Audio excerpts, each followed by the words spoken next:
Hey up folks, just some thoughts on learning guitar and playing guitar and getting to the point where you feel that you're good enough. Does that ever really happen?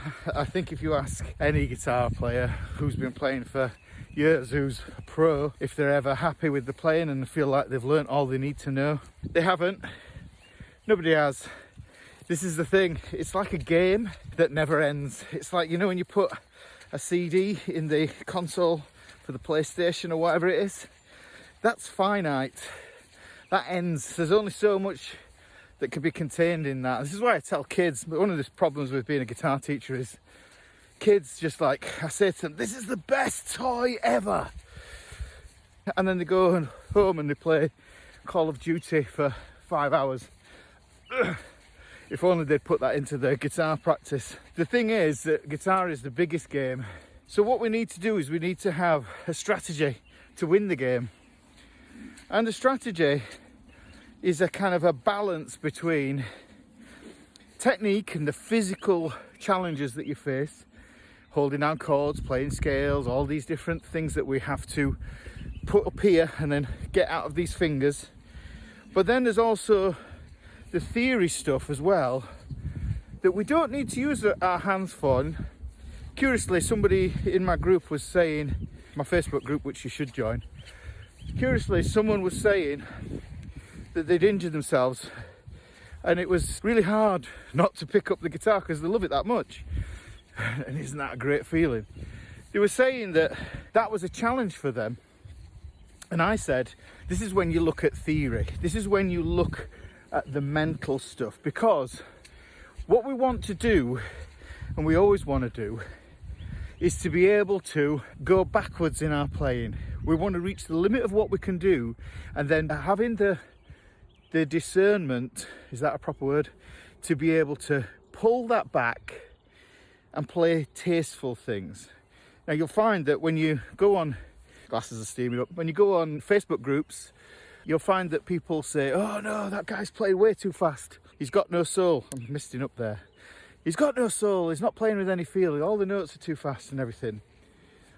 Actually, that's a good thing, because you can always pare that back. You can always pull that skill set backwards and focus on putting emotion into the notes.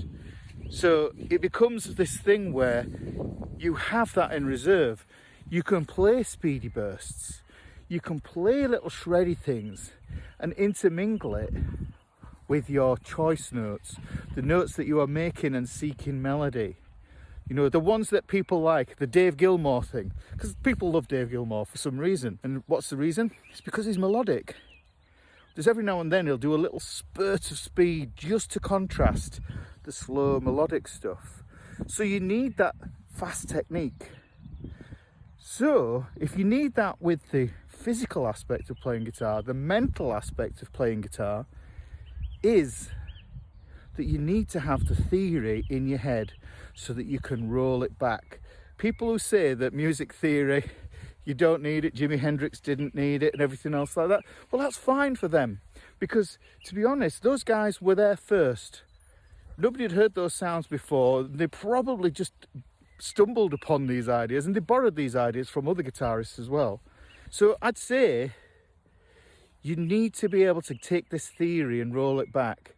I've got some videos coming up that are going to be intense theory stuff, but the idea is that you're going to be able to roll it back and be able to use it to find the sweet notes, to find the melodic notes, to find all those things that make your ears perk up when you hear a song and you go, that's the business, that's the one, that's what I want to sound like. Because what we have is, we have an imprint of how we want to sound in our mind. We have that, and we're trying to chase that idea of, I want to sound like Uli John Roth, or I want to sound like Michael Schenker. I've always wanted to sound like Michael Schenker. I love Michael Schenker. But I also want to sound like a load of blues guys as well. And what you do is you put that all into that melting pot, and that's how you find your own voice.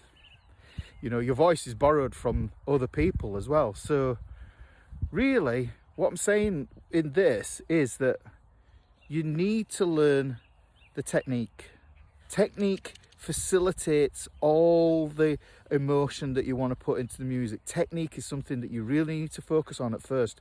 Theory, less so. Focus on making some sounds that you like, that people around you say, I recognise that. That's cool. I remember that song. I like that one. And what you've done is you've cheered that person up for that like nanosecond, and that recognition of somebody saying, oh, I remember that. That's confirmation that you're on track. Yeah, so now you know you're on track, then that's when you need to start thinking to yourself, all right, okay, I'm building up a little repertoire of bits and bobs that I can play that I recognise and I feel comfortable with, and then other people recognise. You know, and don't feel bad about repeating things over and over again, because I get a lot of students who said over the years, you know, yeah, but I just seem to play the same things over and over again. Well, the feeling might be that you have to play new things all the time, but you don't.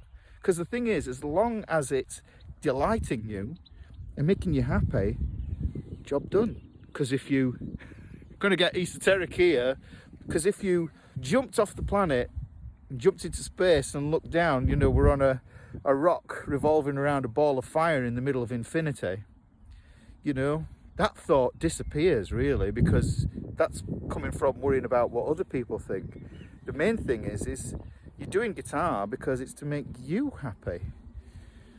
So don't feel any pressure in that respect, but I'm just saying that if you have a goal, that you have a sound in your head that you want to achieve, then if it's got bursts of shreddy stuff, if it sounds technical, then you're gonna have to do those things, those challenging things, the technique and the theory, and then you can roll them back, and then you can match that sound that's in your head, and you will become the player that you want to be.